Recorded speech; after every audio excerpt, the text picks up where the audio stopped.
If x plus 1 over x is equal to 5, find the value of x squared plus 1 over x squared. So what we're going to do, we just need to take what we've been given. We've been given x plus 1 over x is equal to 5.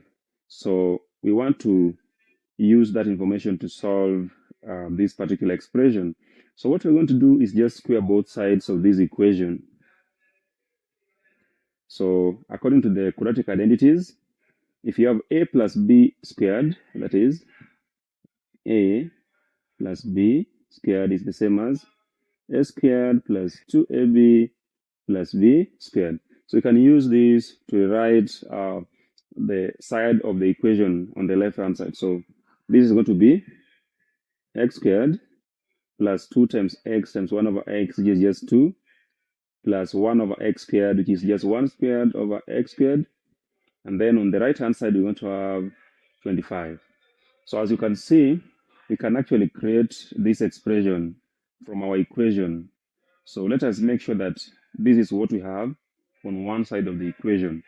So it means we need to take the constant term to the right. So we have x squared plus 1 over x squared is equal to 25 minus 2. That is, if you take positive 2 to the right, it becomes negative. So let us simplify that. When we simplify that, we're going to have x squared plus 1 over x squared being equal to 23. And that is what we were solving for. We wanted x squared plus 1 over x squared, and the value is 23. Thank you for watching. Please subscribe.